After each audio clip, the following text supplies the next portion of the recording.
Hey, how we doing, guys? I am sorry for being late today. I have been in the process of filming and what I consider to be probably a really epic, hopefully it's epic. I'm hoping it's an epic video, and it's about Constantine Buteyko, and I'm really looking forward to getting that out. How we doing? Happy Friday. I'm going to be talking today about what I've been up to. I haven't been doing YouTube lives in quite some time. And so today we're going to be talking about quite a few different things. One of the things we're going to talk about is the language of breath. I've been working on, let's see, I don't know why my internet seems to be a bit funky right now. Are you seeing? Can you see me? Can you hear me? Happy Friday, everybody. Are we breathing well?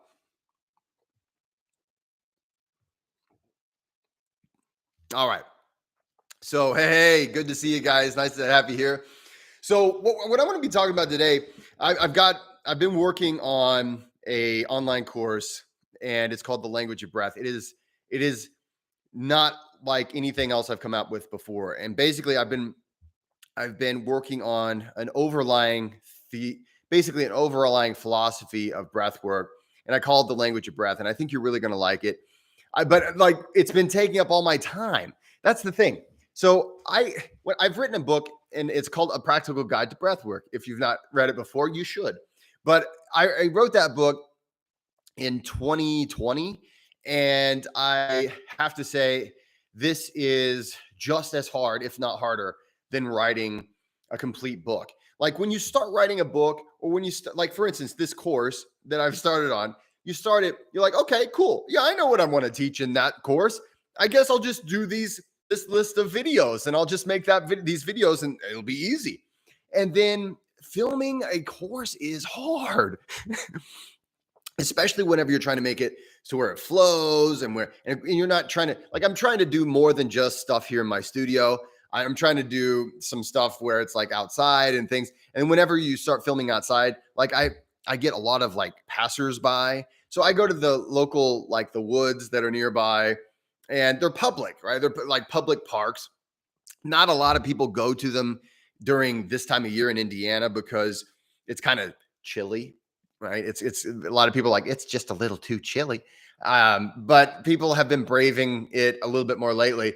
So I'll be filming, and then somebody kind of walks by, and then I feel weird, and then they'll they'll act like, it's just this awkward thing. It's like we're just random people that met each other in a trail on, in woods. Hi, how you doing? Oh, nice day. Nice day. Here in the Midwest, we're incredibly friendly, like to a degree that is just like incredibly, like almost over the top friendly, or we're really reserved. So it's this weird thing. It's either overly friendly, or we'll be like, we don't say anything. And so I bet you can guess which one I am.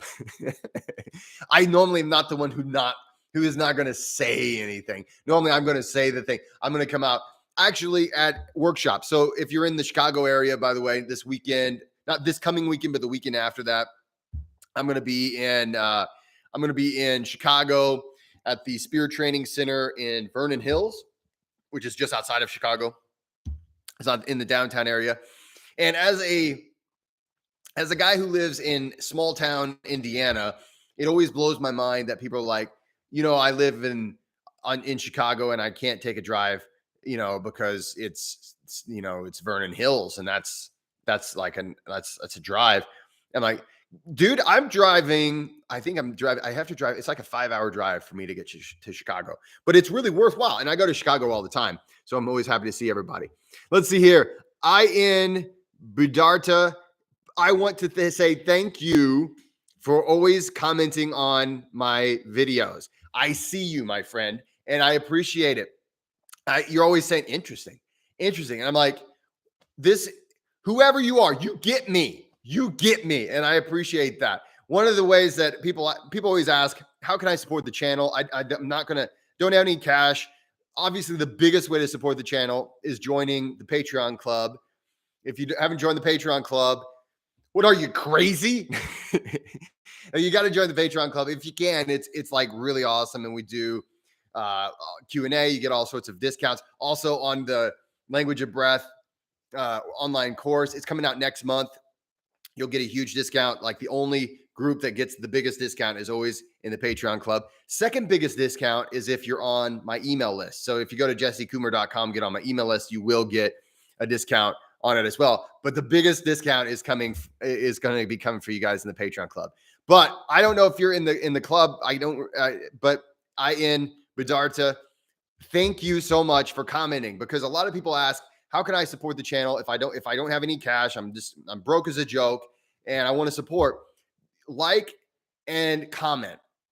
Share is even the greatest, that if you do that trifecta, like, comment, and share, that helps the all powerful algorithm. So I see some questions here. I'm going to get to that here in just a second. If you guys have questions, comments, or anxieties, you can feel free to share them with me today. I'm having a pretty good day. I was in the middle of,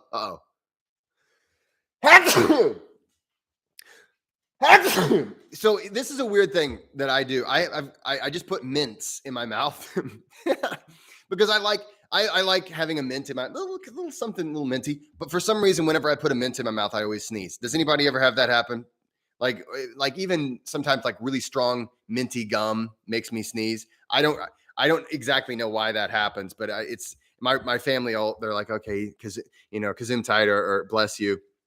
So, hey, all right, let's see. We'll take a few questions and we'll just kind of just hang out. And if you have anything that you want to share with me, we can share it. I'd love to share with you guys a little bit about Vivation as well. We're going to be doing the very first, it's actually a really big deal. It's the very first Vivation retreat in the United States in the past decade. Vivation is one of these breathworks that have gone underground, and it didn't really die, but it was, while everybody else was kind of getting big and famous, it wasn't something that you saw advertised as much. Like you say, okay, holotropic breath work, rebirthing, not a lot of people with Vivation. And when I found Vivation, I'm like, whoa, this is what I've been looking for this whole time. And so we're doing a Vivation retreat. It's in June. I've forgotten the dates off the top of my head. I think but it's on my website. If you go to jessecoomer.com, you can check it out. And if you sign up for my email list, I'll bug you about it now and then. But right now we're doing an early bird discount. It's like $200 off if you sign up now. We're only letting 14 people come in. We've already had quite a few signups. So if you'd like to learn Vivation, also known as the skill of happiness, if you'd like to hang out with me, it's in Wyoming. And this is the kind of interesting breath work. We do this breath work in hot springs. Yes. So it's not ice bathing. It's hot springs that you do this breath work. And it's, oh my God, it's powerful. It's also going to be my graduation. So I've been training and studying and training and studying and training and studying in Vivation now for a while. And I'm graduating into my role with Vivation International. Very, very excited to be a Vivation professional and making that a major part of my practice. It is. Yesterday I was feeling kind of down. I don't know what was going on, but I plopped down, did some Vivation. And even though I'm not saying it fixes all your problems, because if someone says there's anything out there that's going to fix all problems everywhere, that's probably should be a little suspicious of them. But what it does is what I love about Vivation is it's always, the saying is basically suffering is optional. Right? Yes, there's going to be bad things in the world, and this is going to be all this, but suffering is optional. So anyway, yeah, Danny, it is awesome. All right, let's see. Here we are. Let's do a few questions. Please hit that like button if you don't mind, and stick around, and we'll chat it up. So Peter Brenton 2. Hey, nice to have you here, my friend. He says, I have a question for you. In a cold water plunge, do you recommend relaxing or tensing? Example, your hands and feet, or something else. So cold water plunging. Anytime you do a cold water plunge, actually, this is interesting. So cold training is such an interesting thing. Like there's a lot, like, for instance, you can do cold training by itself. You can do it as part of, like, a lot of people doing it with Wim Hof method. There's a lot of different things. Actually, Vivation has a certain cold and heat thing where anyway, the point is there's a lot of different ways to do cold training, but ultimately it's a stressor. And really the lesson that I've been learning over the past decade is that the best way to get through any stressor is to relax. And it's not the most intuitive thing. Like you're and this I'm going to get into a little language of breath, okay? So in the language of breath, it's my whole philosophy that I've been developing. Going to write a book about it. It's coming out next year, but the course comes out this year.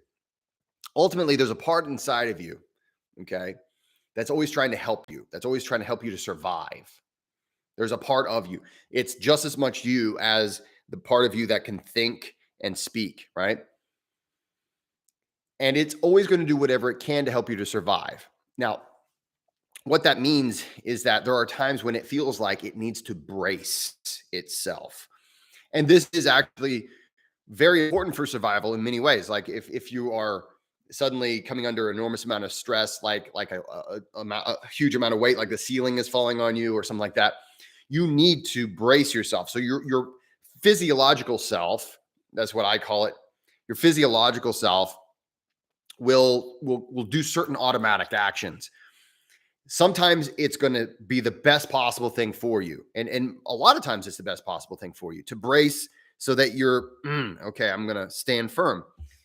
But a lot of times it's the worst possible thing you can do. There's this weird thing that you might have heard of when a person gets in a drunk driving accident. I don't know if you've ever heard about this. People who get in drunk driving accidents oftentimes don't have the actual drunk person oftentimes doesn't have as many injuries as the people they run into, which is one of these awful things about drinking and driving, which is, of course, please don't drink and drive. But the general reason why is because that person who was drunk was relaxed as opposed to being ultra tense. And that tension can oftentimes cause you more harm than good. In a cold plunge, it's very similar. It's a stressful situation that you are enduring, and the natural inclination that your physiological self, I'm mixing in my own vocabulary from language of breath, but your physiological self is going to want to help you. And so what it's going to try to do is what it believes it needs to do, and that is brace. Okay, there's a stressful situation. We brace because we don't know what's about to happen. There might be some kind of a thing. We know that we can brace. But in this case, and in most stressful situations, the best thing you can do is relax. So, and the thing is, I see this all the time whenever I help people with cold training. I'll see a lot of people, especially fighters, because in fighting, right? So a lot of MMA fighters that come to me, they want, okay, Jesse, teach me athletic breath. And then I also know you do this cold training thing. Let's do some cold training, some sauna. And I'm also a personal trainer. So I help a lot of people in different ways. And so what happens is these incredibly great fighters, they're used to being able to, trust that aspect of themselves that says brace. And so they will get into the ice bath and they will stress every muscle, and it's like flexing everything. And I myself, I can relate to that because even though most of my life was lived the basic opposite of healthy. Like, I don't know if you guys know my story. Like my first, I guess 28 years of life. I guess maybe not when I was, born and super small, but from the ages of 18 to 28, I was an opioid addict. And I was like, smoking and drinking and eating pizza and ramen noodles and basically everything that's bad for you. That was who I was in my very formative years. But anyway, but even still, I was always like, I want to muscle it. I want to stress it. I want to, and so V Thomas, I've got to ask you, V Thomas, do I know you? Do I know you from real life? And if so, tell me the name of the band, the very first band that you and I were in, because you've made this comment and you remind me, your comments remind me of someone I was in my first rock bands with. So if not, then hey, it's still cool. But you remind me, so your comments remind me of someone that I knew. So anyway, you're not going to tell me, are you? So ultimately, the best thing you can do in an ice bath is to relax. The best thing you can do in a cold plunge is to relax. The best thing you can do in a heat exposure is to relax. The best thing you can do and was in the Poison Girls. Okay, no, that was not my first rock band. I keep the secret of my first rock band. That's like one of those like secrets that I don't tell anybody because it's one of those like, someday I'll be like, okay, what was the name of my first rock band? So I'll tell you the name of my second, third, fourth, fifth, all those other rock bands. My first rock band is like, because your first rock band, anybody that's ever been in a rock band, that your first rock band, no one's going to know the name because you don't unless you're some kind of like a phenom first, like, hey, we just got together and we happened to turn into Nirvana. No one's going to know their first name. And Nirvana wasn't like that either. But like, no one's going to know the name of your first band because it sucked. And unless you're just some kind, was Silverchair, anybody know, was that their first band? Because they were only 16 whenever they became like big. I'm not sure if Silverchair was that had. So those guys, I guess, we know who their first band was. But anyway, but that is the answer to your question. Always relax. And the thing is, this is where this just relaxing the breath, relaxing your muscles, is always what you want to do. You're not going to feel like that. Your physiological self is going to,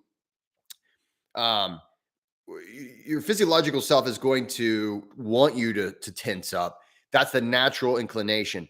But really, what you're trying to do, one of the many benefits of cold exposure is learning how to relax into a stressful situation. And that's what cold is. It's a stressful situation.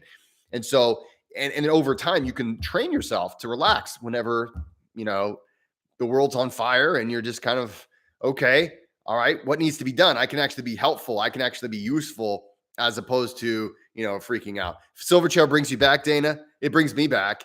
Actually, I happen to befriend Aussies, it seems quite often. And so I guess one of my close Aussie friends who lives in Australia now. So it's always so hard for us to talk on the phone. We really bonded over Silverchair. I'm like, hey, I know your band, Akadaka, right? Do you guys know who Akadaka is? Anybody? That's how the Australians call it. I don't know if you know who that is. AC/DC, right? So I, that one's there, but that was more my age group is Silverchair. So anyway, that was a good question, Peter. Thank you for that question. And let's see here. All right. So Andre, question: what to do if a strong negative emotion comes up during breath work, and why can it happen? Okay. So oh man, I'm so glad you asked that question. All right. So let's talk about that. So the thing is, man, you guys will love, seriously, when I come out with language of breath, you must get it. And I'm not just saying that because it's like the thing I'm selling and stuff. I'm saying because like this is the whole direction I'm going in breath work now.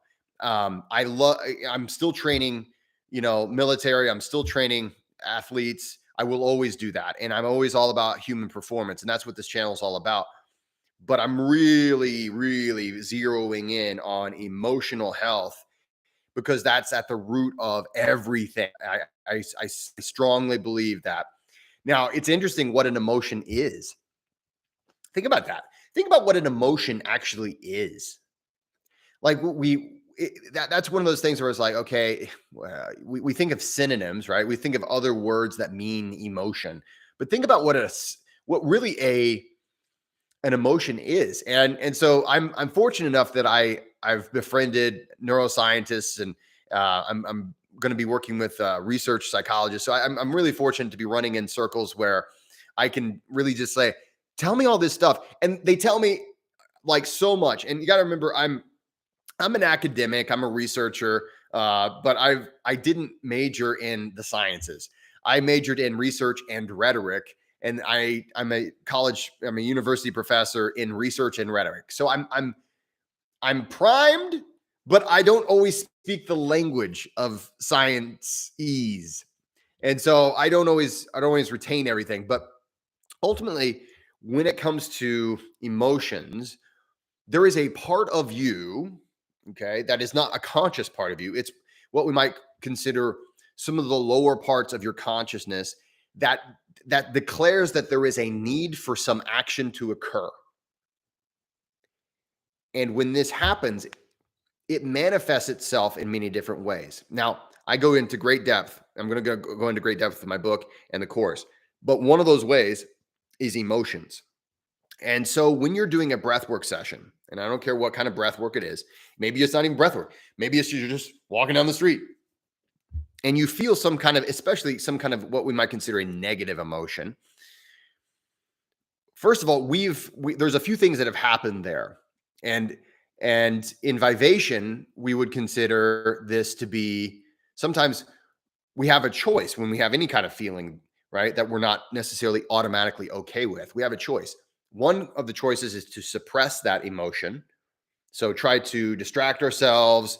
So to try to, do something to try to get drunk or use drugs like I used to do. That's literally why I did it. Or we can integrate it and understand that it is what it is. And in Vivation, we call this, we say essentially that these emotions are not necessarily negative in themselves. It's just how we feel about them, what we've decided to think about them. And because we expect it to be one way and it's another. I expect to, for instance, win a race and it's supposed to feel really good. Why doesn't it really feel really good? Man, this is bad. The way I feel is not the way I think I should feel. Therefore, it's bad. And so, Peter, AC/DC fan, Akadaka. Awesome, man. But okay. But basically, when you have these negative emotions come up, when you have any kind of an emotion come up, there is a part of you, and this is going back to language. I'm using all these different kinds of ways of talking about this, but there's a part of you that has a need or a desire or that wants you to do some kind of an action. It needs to be heard. Now, what happens is when we suppress it, I'm going back to Vivation, but this is also everything. I mean, science would say this, and there's all sorts of things that say this, right? When we suppress these emotions, they don't necessarily go away. We just distract ourselves, or they stay in us, and they seem to stay within like physical locations. And this is something I'm doing a lot of research in. I don't know this for like fact, but this is what I think I know. And what happens is a lot of times breath work will bring these out. And the interesting thing is oftentimes the only thing that's left is the feeling. And it's not necessarily, I don't necessarily know why I'm feeling this thing, but I just have it feel like it's coming up. Now, what we can do about these things is ultimately, more than what I can teach in a YouTube live. This is what, like, for instance, our Vivation retreat, the whole Vivation retreat is about. But ultimately, we can learn the skill of integrating these things into our lives and coming to the understanding that that things are okay. And that's an oversimplification. That's a huge oversimplification. But that is something that ultimately we can do. Now, whenever you have, something come up during a breathwork session, it's not really a reason to be alarmed. Things come up. What we're doing when we do breath work, oftentimes, especially when we do maybe circular breathing, deep breath work, a lot of times things will bubble up. And so don't be afraid when that happens. That is normal. The best advice I can give you here and now, just off the fly, is to try not to decide that it's a bad thing.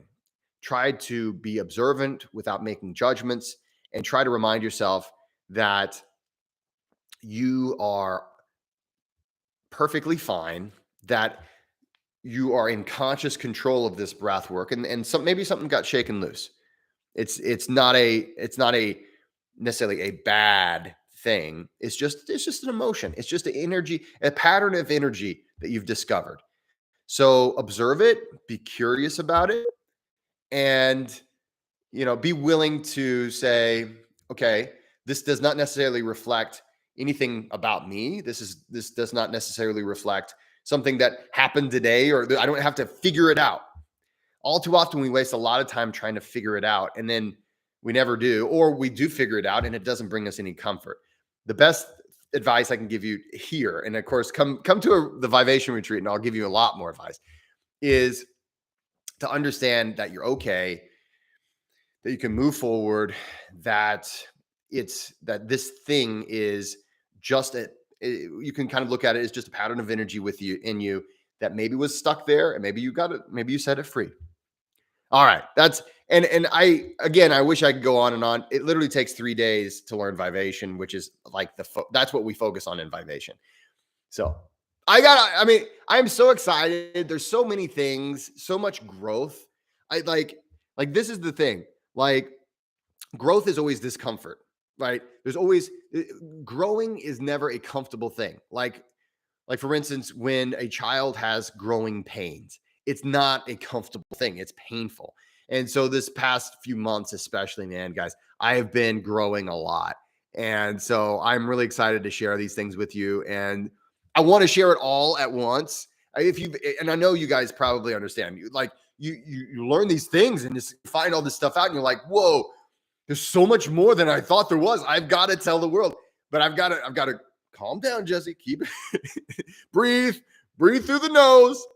Anyway, Andre, I hope that helped. Let's see. What if it comes up during breath work, and why can it happen? I think I answered that. And hey, check out my Language of Breath program whenever it comes out. I'm going to be writing a book that I think will really help too. Again, I wish I could tell everybody everything all the time, but we have to keep going. So thanks for the question, my friend. Any other questions? I'm always happy to talk about it. Let's see. Dana says, I'm not sure why people are scared to like videos. Please don't be scared to like videos. Please like. We'll see. Here it is. Please. I think this is where it is for you. I don't know if it's up here for you, but it's up here for me. So please like the video. Oh, thank you. Thank you. I see that in real time. I appreciate it. I appreciate the likes. It makes me feel good. And then of course it helps the algorithm, and it's free, right? It's literally a free way to help the channel. And I really do appreciate it, guys. Let's see here. Let's see where we're going. So the poison girls, no. Okay, so Cold Addict. Hey, Cold Addict. Okay, so Cold Addict, I've got to ask you, are you okay? So are you still, first of all, are you still here, Cold Addict? Cold Addict, are you still here? If Cold Addict, if you are still here, oh, wait a minute. There was a channel called Addicted to Cold a long time ago, and I don't know if they exist anymore. But this was like 2014, 2015, that there was a channel called Addicted to Cold that I binged watched that channel. I think that might have been a different channel. So I'm sorry, Cold Addict. Let's get to your question. About to hop in the hot tub, or my hot tub. So he's going to hop into his chest freezer, and more than ready because of your book. Hey, thank you, my friend. And teachings going further beyond the surface level of cold exposure and breath work. Well, thank you, my friend. I bet he's in his ice bath right now, and that's why he wasn't able to reply. So that is so cool. Let's see here. I'm kind of scrolling down. So Dana, yeah. So you can get into a cold bath. The thing I used to really push myself really hard in the ice, so that I was like, man, I'm going to break the world record, or I'm going to do something like that.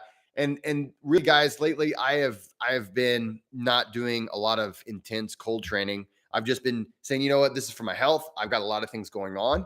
I used to stay in the ice bath. I used to make it a long, drawn out thing.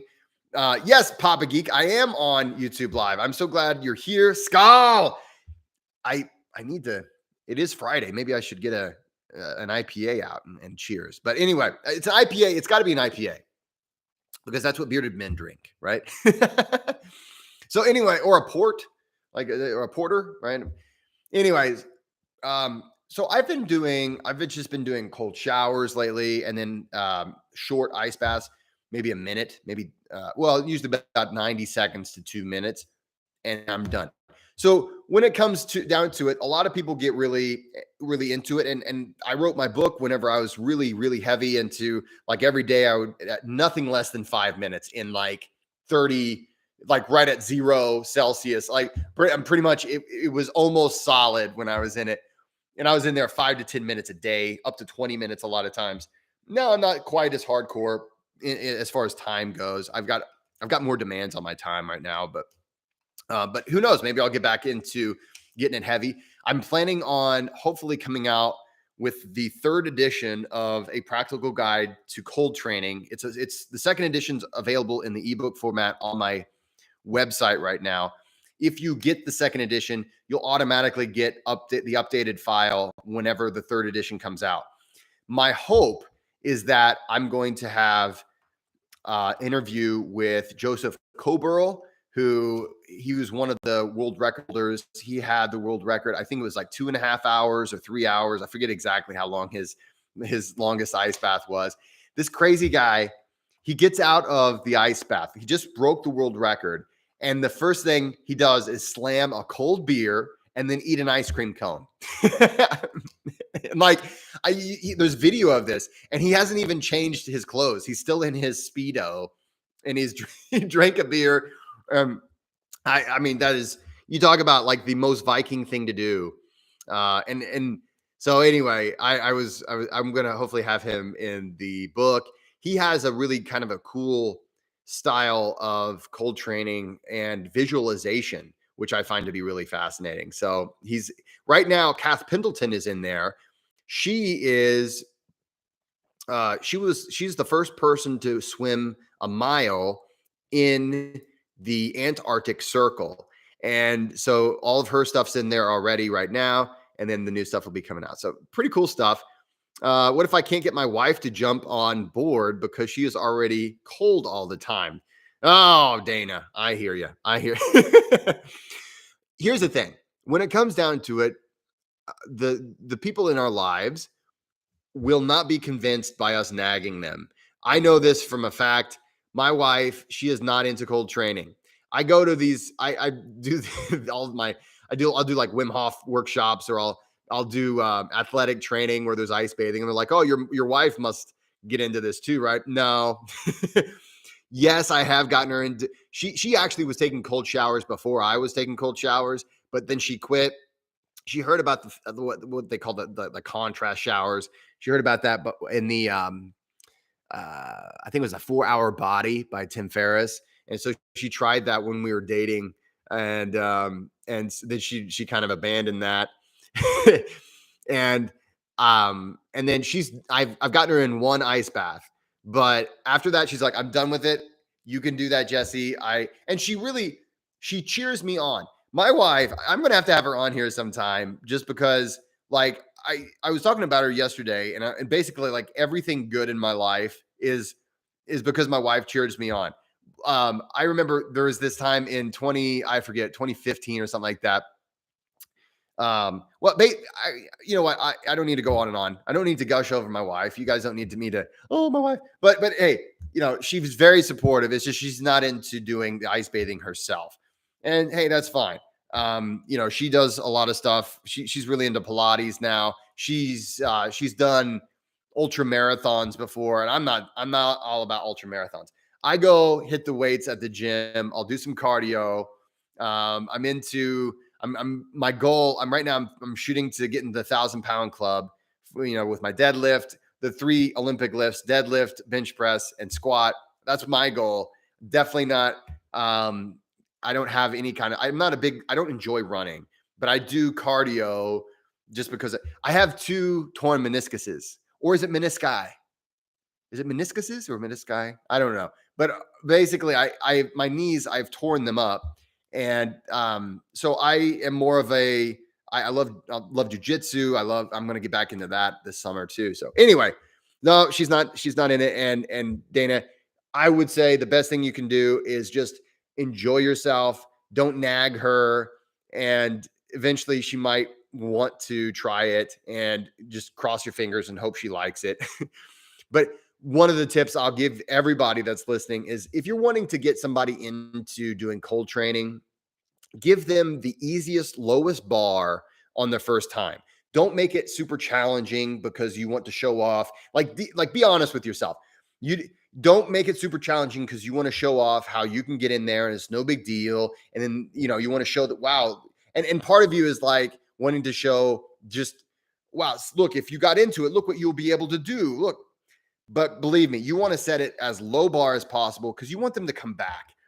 And so I've made that mistake myself with a lot of friends and family, and they got into it. And I'm like, yeah, it seems like impossible now, but if you keep going, anyway. All right, let's see here. Let's see, Andre. Okay, cool. I'm glad you liked the answer there. Okay, cool. So V Thomas says, sometimes I feel we're a bit hard on ourselves. Reading between the lines, Wim only knocked alcohol on the head a couple years ago. Oh, okay. I don't know about Wim Hof and his and drinking. I know that the last few times I've been around him for any significant amount of time, he hasn't been drinking, or maybe he'd have one glass of wine or something like that. But I don't know how how that works with him. I will say, like, I don't have any problem with drink. Like everybody's got their own issues, right? So I had my addictions and things like that. I still will have some beers. That's not something I have. I don't struggle with that. The next day, I'm always regretting it, and I'm always pretending I'm like, never gonna drink again. So I don't have. I've never. Alcohol is not an issue for me, but for many of my friends, it's just like not a drop. Cool, that's fine. Everybody's got their own thing. So ultimately, I think it's all about balance. My big thing, what I enjoy, actually, I've been enjoying a lot lately is kava, and I found this awesome brand, and like I was always straining. If you saw my first kava video, my old style of straining kava, it would get the job done, and it was kind of cool, and I liked it and stuff. And of course, the bag, you can do the bag too. But there's this company that I found that they dehydrate it. They actually perfectly make kava juice, and then they dehydrate it, and then they put it in a little packet or something, and you just add water, and then you've got like really good kava juice. So I've been enjoying that. Actually, the past couple of nights, I've had a shell or two, as they say, which is a glass, but they call it a shell. Let's see here. Question, Andre. All right, let's see what we have here. Question: is it better to breathe deeper but in and out through the mouth, or shallow breaths in through the nose and out through the mouth? Wait a minute. Mouth breathing is bad for you. So I don't recommend doing mouth breathing just in general. Unless you're doing certain styles, like in Vivation, you might do it. In Wim Hof method, you might do it. And there are certain times whenever mouth breathing would be okay to do, but other than that, never. In fact, with language of breath, which is my philosophy, and when I train people, I say just do nasal breathing, and basically you have to learn how to do that. It takes time. But when I practice Vivation or when I practice Wim Hof method, it's 100% nasal. So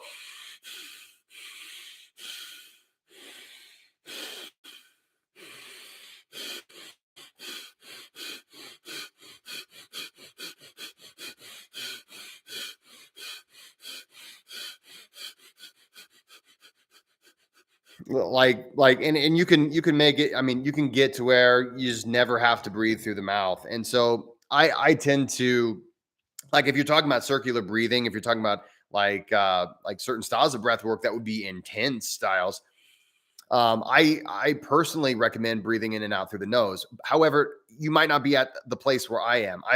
I've worked on my nose. That's the weirdest, kind of a weird thing to brag about, how awesome my nose is at breathing. I'm such a good person. I'm so good at breathing through my nose. so maybe you're not as good of a nose breather, right? But if you're not quite at that level, my best advice to you would be to start at breathing in through the nose, out through the mouth. Most of the time, the problem that people will have with nasal breathing is the exhale, because you're putting a lot of pressure, especially on eustachian tubes in your ears, and you can have all sorts of negative side effects that way. So what I would recommend is inhaling through the nose, exhaling through the mouth, and just getting that first. And then in everyday life, never breathe through the mouth. Like, even whenever you're talking, try to avoid inhaling. To like, it's really easy whenever we are speaking. It's more expedient to breathe in through the mouth, just for speed. And at first it will feel weird to breathe in and out through the nose all the time, but eventually it feels weird not to. And I caught the first cold. I caught a cold last week, and it was the first cold I had caught since 2019. And it was over in a few days, but it was for like, there were like 2 days that I struggled to do nasal breathing. And so it was weird, because I could feel the anxiety. I could feel, because once you go nasal, like hardcore nasal breathing, and then you do mouth breathing, even in just conversation, just talking, you start noticing, oh wow, I used to carry around a lot of anxiety that I don't really have to carry around. In fact, I'm working on a video on Konstantin Buteyko, who was like the biggest badass gangster of all time. Like, the gangster, he is the OG gangster of breathwork. That guy, they tried to poison him and he lived through it. They did like a literal gangster style like hit job on him. He lived through that. Like, they kept trying to kill Konstantin Buteyko, and he said, just breathe through your nose. That's why they tried to kill the guy.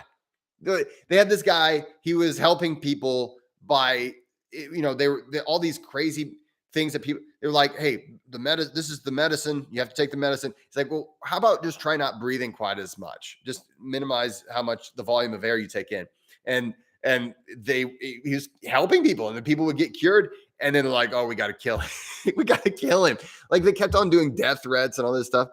Anyway, uh, but learn how to breathe. If you haven't taken one of my courses, my online course is coming. This is artwork from my most recent online course on how it all works, how it's all connected, why and how to breathe, how the proper breath wave should look. Like, if you see it online, most people really oversimplify it. And so I keep it simple and straightforward. If you've read my book, you know what my basic philosophy is on the breath wave. But it is kind of a nice six pack, isn't it? and so that's one of those things where a lot of people don't know that. So Papa Geek was making a comment how there's like a six pack, and that those are the abs, right? So a lot of people don't know this, but the diaphragm only flexes one way. Like, all your muscles just flex one way. And then you have an opposing muscle that will flex the other way, and that's how you can move your arm and stuff like that, right? The bicep is not going to push the arm out; it only pulls the arm in, and then you have the tricep it's a bunch of pulleys, right? So your diaphragm will come down, and that's how you inhale. It's your primary breathing muscle. But if you were to forcibly exhale, you have to use your abdominals, right? Right. And so that's why I drew that. All right. V Thomas, how quickly should you finish your cask ale so you can use the barrel for your ice bath? That is up to the cask of ale owner, V Thomas. It depends on what kind of ale, I guess. Paul says, let's see, what time is it? I'm okay. We still got a little bit of time. Paul says, hi Jesse, I'm trying to modify Wim Hof method and oxygen. I'm trying to modify Wim Hof method and oxygen advantage for drummers to be able to find relaxation and play for longer. Any tips?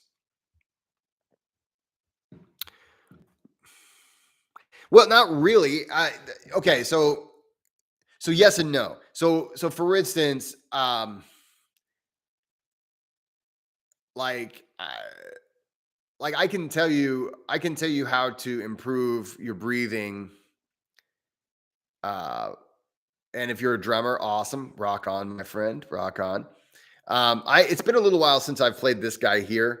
But and actually, I bought a pedal when I was a kid.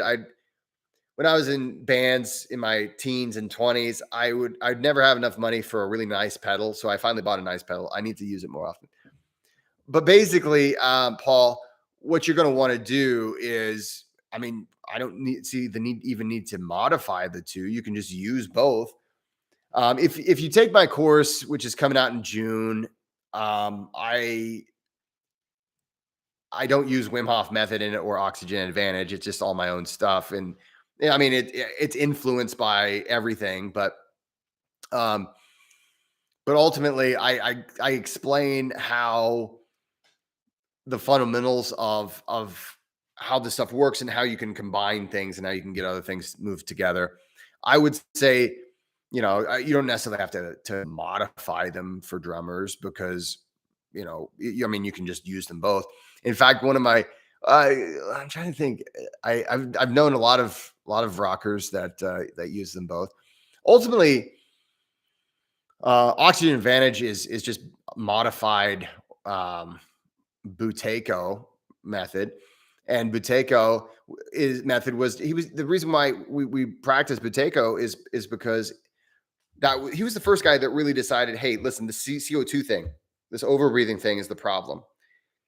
So I mean, basically, if you increase your CO2 tolerance and you ultimately the CO2 tolerance thing, that's going to give you the most overall performance. That's the one nobody wants to do. All of my clients. So if you're one of my clients, you know that a lot of times I will start putting you on a CO2 tolerance increase like protocol. And that's the one that most people drop off on. And that's because CO2 tolerance it is not blissful. Like if you're doing like for instance Wim Hof method, I don't have to be on. I don't as a coach and like right now my client load is absolutely full, but like it's like eventually, I'll have openings. But anytime I do super ventilation or anything with circular breathing, I mean, I never have to remind a person to do that one. The ones I have to remind a person to do, have you been doing breathe light? Have you been doing the bottom triangle CO2 tolerance protocol that I have for you? So those are the ones I always have to remind people on. Andre asks, if we buy the course, will we have lifetime access to the materials? The answer is yes. In fact, so what happened is last year I was learning a lot. So last year I did live courses. So we would meet every week for 2 hours and I would take you through some curriculum. And that's actually how I figure stuff out best. So the way I figure stuff out I is teaching. I've one of my best ways of really thinking about and coming up and using my creativity is by teaching. So I taught, I think it was from 2000, I might have done 2021 and 20, and finished my last, all of 2021. I think I had maybe one of them in 2020. And then I finished my last one in 2022, like I think it was in February or March. And that helped me really codify, okay, this is language of breath. This is really what I want to teach. So I've spent a lot of money on actually purchasing the platform. It's a very nice platform. If you've taken any of my other courses, it was on like a really kind of a lower level platform. This I'm using a nice platform.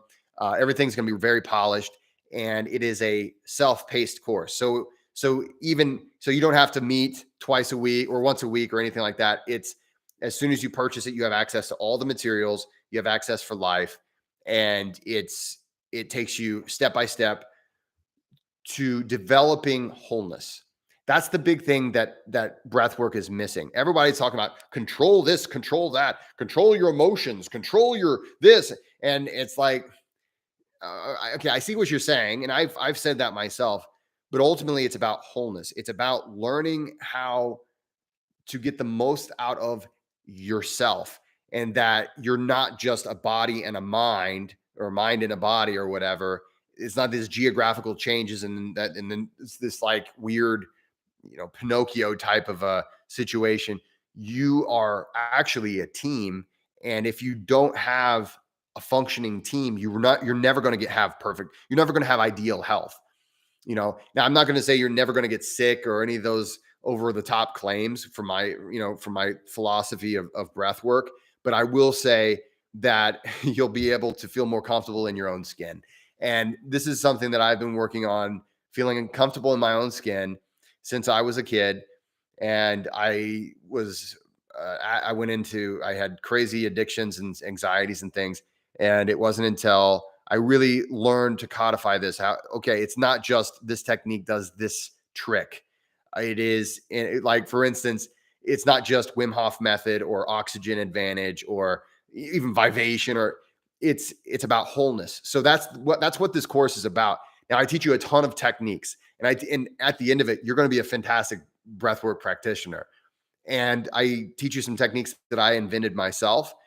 And the last week is really, really deep, really, really deep stuff that I know you're going to love.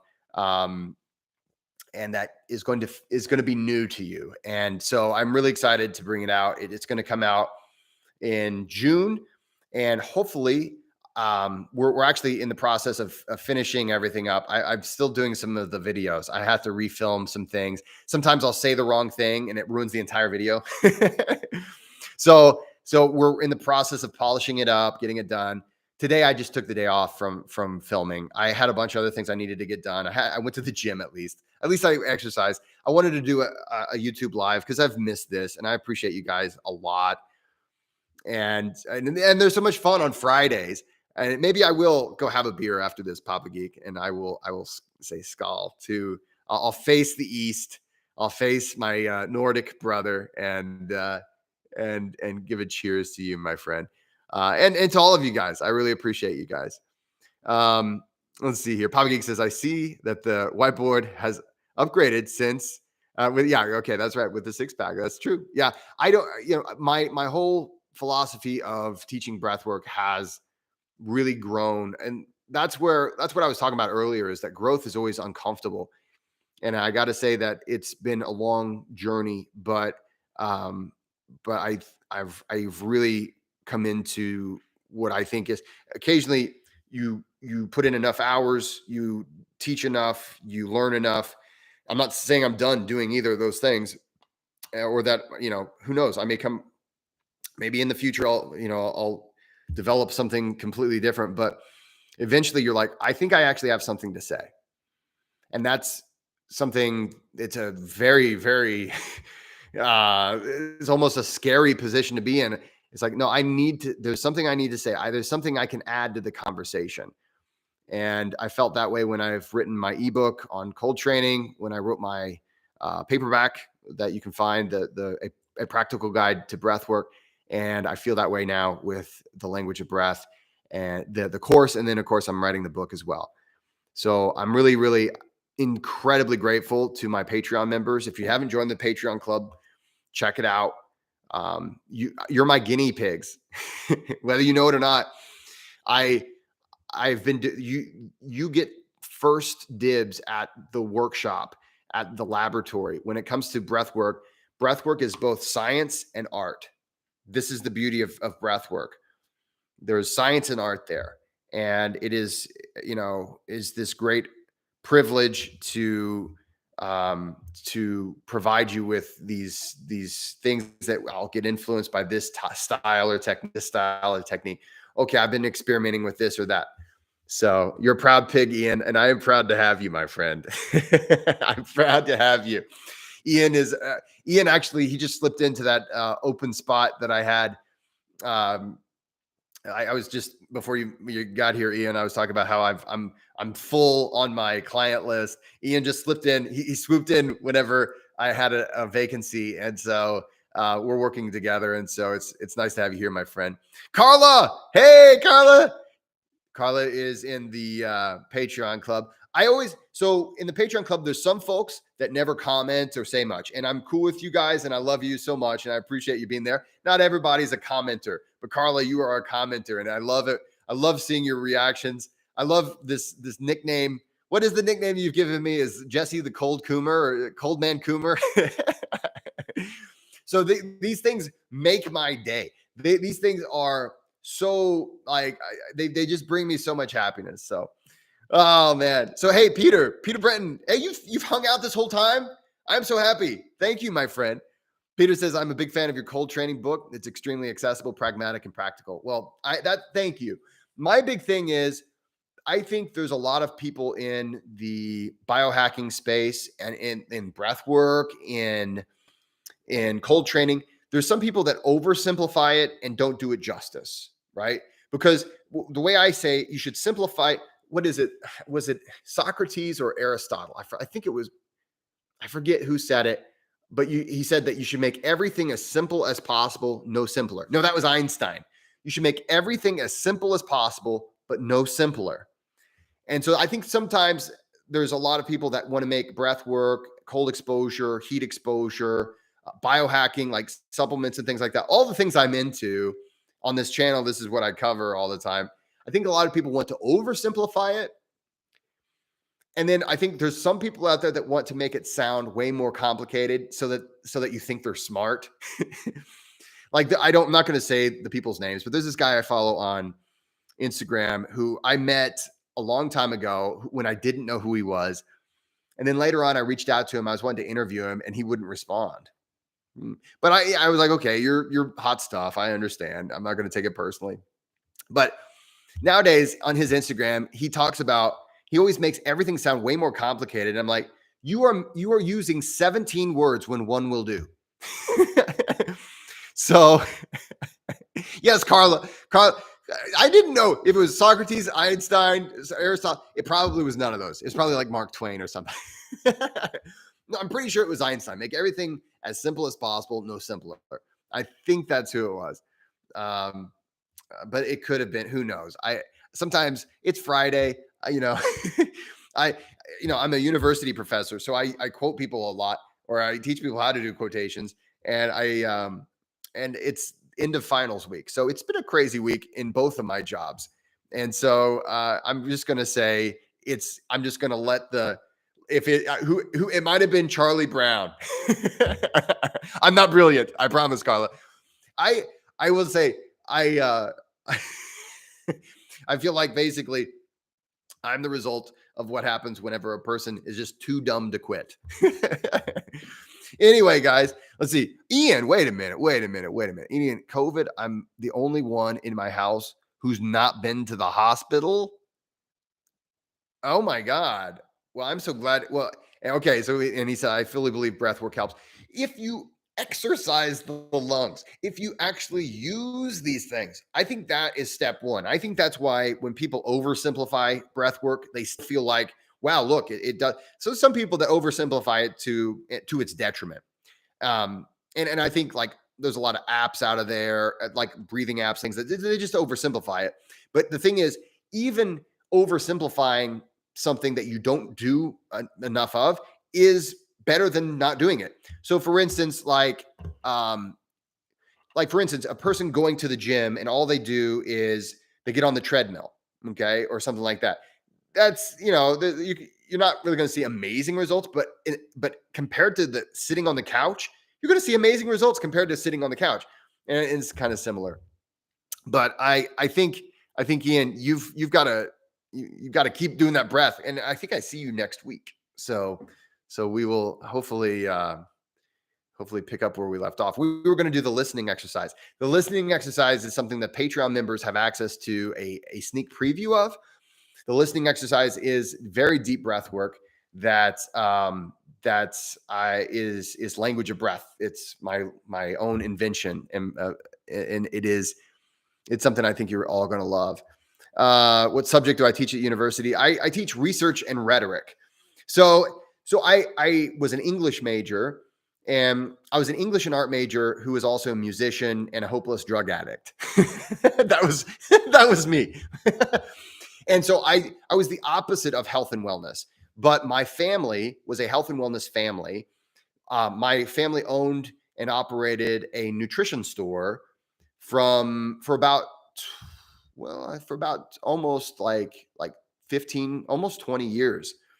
And so I so as I was this research and rhetoric guy, the cool thing about research and rhetoric, I mean, so for instance, research and rhetoric, I think, helps a person free their mind from their biases a little bit. We all have biases. We all have a lot of confirmation bias, right? So if I think it's this way, everything, all the information that I see seems to confirm what I already think. We're all human in that way.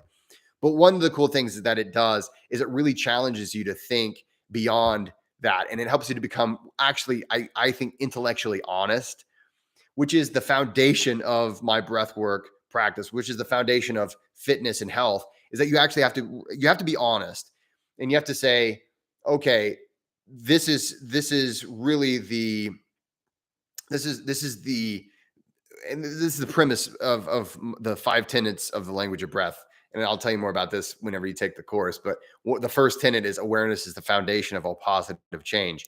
And that is like, you really have to be honest. Honest confusion is better than like this on like what I would consider to be delusion. So if you're just honest about the fact that I don't know, I find that to be, I think that is more praiseworthy than saying I have great conviction and you really don't have any idea. Like honesty is at the foundation. And so that I really credit that. And that's something that I hope I see more of in the world.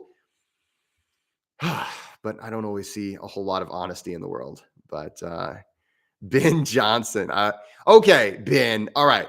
So and Papa Geek, if you're on here, feel free to get in on this. Papa Geek recently recommended I watch Ozark. I have not. I apologize. I did recently watch The King on Netflix, which I will talk about here in a minute if you want. The Northman. I've seen The Northman a little bit. I'm a huge Vikings fan. So like, I'm a huge Vikings fan. I watched all the Vikings. Vikings Valhalla is kind of, I'm not really that much on Vikings Valhalla. I like, what's the other one? The one on Netflix is The Last Kingdom. I'm huge into that. Watched every episode from the beginning to the end multiple times. The Northman, for some reason, my friends, they're like, Jesse, did you see The Northman? And I've tried. When does it get really, really funny? Because like, I've watched the first episode and it didn't just grab me. And so have you seen, okay, so Papa Geek hasn't seen The Northman yet, but Skarsgård family is close to my heart. Okay.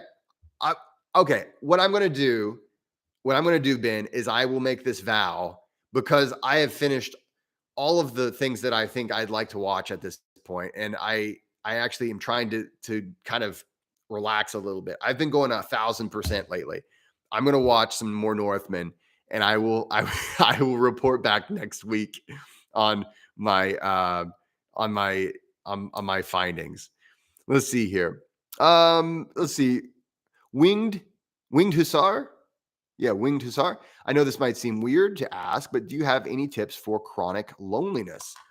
So, okay, so chronic loneliness, and this is, I have a few things to say. That first and foremost, the answer to chronic loneliness is chronic togetherness, right? But that's like oversimplifying. That's like saying, hey, don't be so depressed. Yeah, right. So please don't take that the wrong way.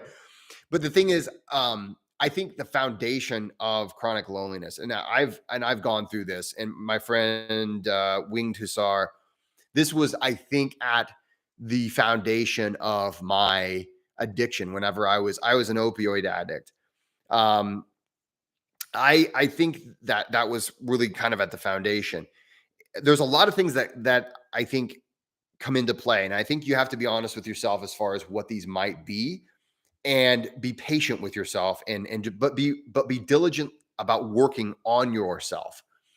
So first and foremost, I think that we as a society, and that is modern society. So if you're European, if you're American, if you're South American, North American, whatever, if you live in the first world or second world countries, we have disconnected ourselves so much from each other that um, that we do feel just disconnected. We feel connected in the fact that we can send signals and messages and things like that.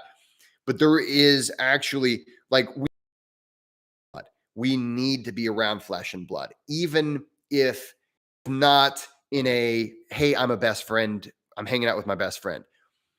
So there's that. There's also other things at play that might be psychological. Like for me, I'm a heavy extrovert, um, but I've always struggled with social anxiety. And so that would keep me away from other people because I was afraid I was going to say something stupid or be, look dumb or something like that. And it would keep me away from being around other people. And that would cause me chronic loneliness. In addition to that, over time, I kind of fell out of practice of what it's like to be around people. And a lot of us that might sound kind of weird, but as a person who fell out of practice of how it was like to be around people, it felt like I needed to go perform and a lot of people that I work with are working through loneliness. So I'm not just drawing off of my own experience here. A lot of my clients are working through this as well. And there's a lot of different root causes. So you have to kind of think about what your root cause is. Not that it's that important. Ultimately, figuring out why I feel lonely isn't necessarily going to do anything for you, but it can alter the way you treat it. But here's my best advice. One of the things that I did was I made a point to go and to be in public. And that was, even if it was something as simple as going to get coffee or something as simple as going to the library. Library, probably not actually, now that I think about it, but being around where you're going to have a few interactions with people. And and ultimately understanding that you've most of the time when we have chronic loneliness, we have the expectation of what should be, and then there is what actually is, and we've decided that that is not what this is, and so therefore it's not right. Like there's something wrong with that.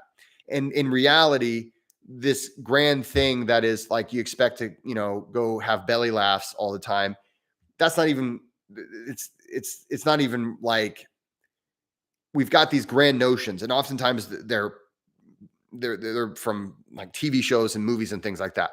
So my best advice to you is to like go to the gym and try to go to the gym at the same time every day or throughout the week, and you'll have acquaintances. Acquaintances are the first steps to getting friends and even who knows, a partner and all this stuff.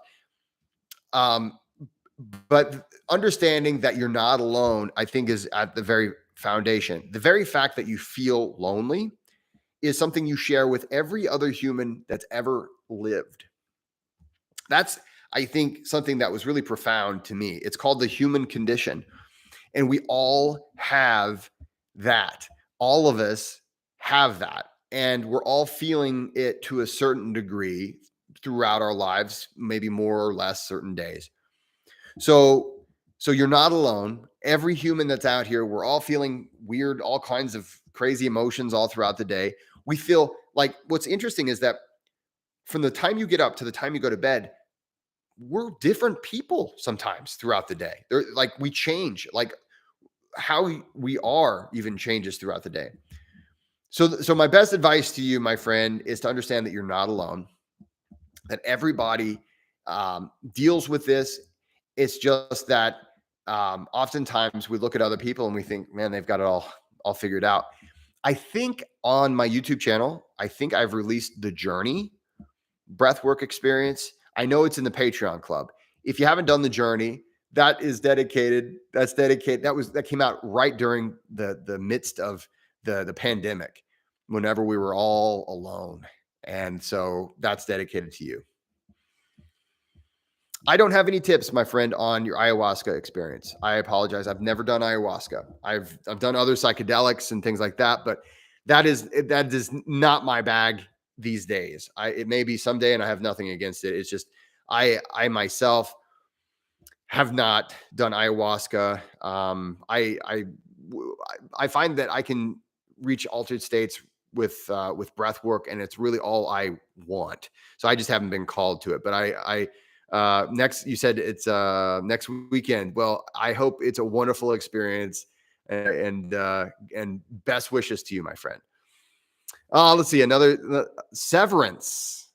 I get goosebumps just mentioning it. What? Oh, Lost. It's like Lost. I was a big Lost fan.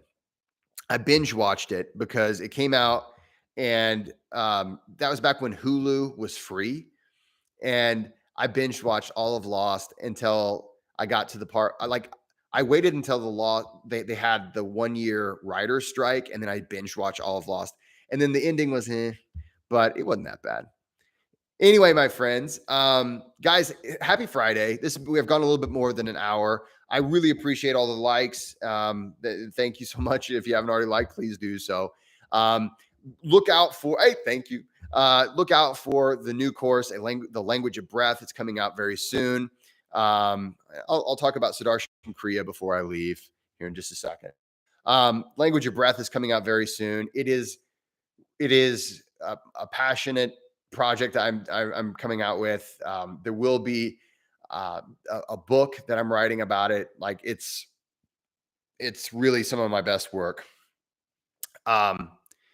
All right. Before I leave, though, I have one quick question about Sudarshan Kriya. Real quick, before I answer that question, do you know what the most researched breath work is? The kind of breath work that has the most independent studies verifying that it improves your immune system, reduces stress, reduces inflammation. Do you know what it is? It's Sudarshan Kriya. Sudarshan Kriya, last time I checked, had over 100 independent studies verifying that it does those things. So it is a fantastic practice that I highly recommend. It is also a little culty. So now here's the thing. You might be like, Jesse, why would you do it then? Well, okay, so I was researching it for my book. I didn't put it in my book. But I went on a retreat, and I learned directly from the Sky Center, the Sudarshan, I forget what they call themselves. I think it's the Sky Yoga Center or something like that. And wonderful people that taught it to me. It's just that it is. And the thing is, I don't want to make it sound like I don't like it, because I love Sudarshan Kriya. I lead Sudarshan Kriya at retreats sometimes. Like if you go to, the Art of Living. Yeah. So if you go to the Convergence, last year at the Convergence out in North Carolina, which we're doing another one in July, so stay tuned. I led Sudarshan Kriya. I think it is amazing. It's just that whenever I learned it, after that, I kept getting spammed about what Sri Ravi Shankar was saying. And he's kind of a guru. And, maybe it's not a culty. Maybe I shouldn't have said it like that, but they really seem to think every word that comes out of his mouth is like the greatest thing of all time. And I think he's probably a very nice person. And obviously I love the Sudarshan Kriya. I absolutely love it. And it is the most studied and researched out of, it's a combination of 3 different breathing styles. You put it together and you have, but Dana, you ought to come out to the Convergence. I'm going to be putting together like a promo video, but right now we've got the tickets on sale to the Convergence. I'm going to be, I'm going to be kind of pushing it and poking you guys about the Convergence more. But Rob Linfesti and I, it's going to be out at Medalla Springs, where the chocolate factory is. So there's going to be a cacao ceremony. We're going to do Sweat Lodge. We're going to do Vivation. I'm going to do Vivation. I'm going to bring that. You're going to get a Vivation experience. We're going to do primitive moving techniques.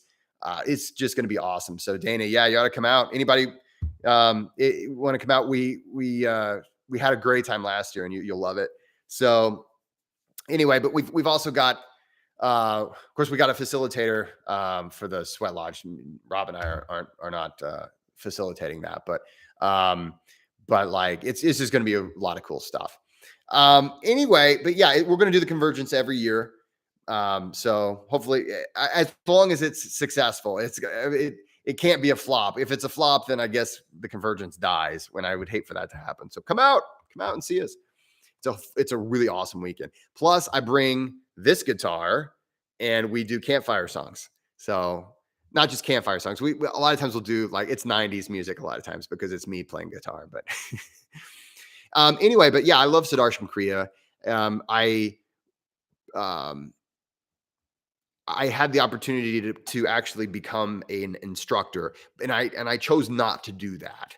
And so as far as like really getting into the like as far as the when I say instructor, I mean an actual working for the art of living. They were like, hey, if you'd like to, we'd love to take. And I was just like, nah, no, thank you. So anyway, I think it's a fantastic thing. And please don't take this as me being super critical of it or saying that it's, bad, because I think it's awesome. And like I said, it's the most scientifically validated style. I don't know how the guy, that's a lot of science that's come out. And he came out with that, I think in the 80s, Sri Sri Ravi Shankar, he came out with in the 80s. And it's like, whenever I learned it, there were 80 published studies. And then in that amount of time, I guess it was like 2 or 3 years since I've taken the training, there were 20 more published or more. So it's good stuff. Guys, thanks so much for being here. Please like, subscribe. Don't forget to go out there, be kind to one another. Join the Patreon club, and I will see you next week for the live session. Actually, I'm going to be on the road. Well, maybe I'll do an early one next week. But anyway, thanks again, guys. Have a great weekend. We'll see you.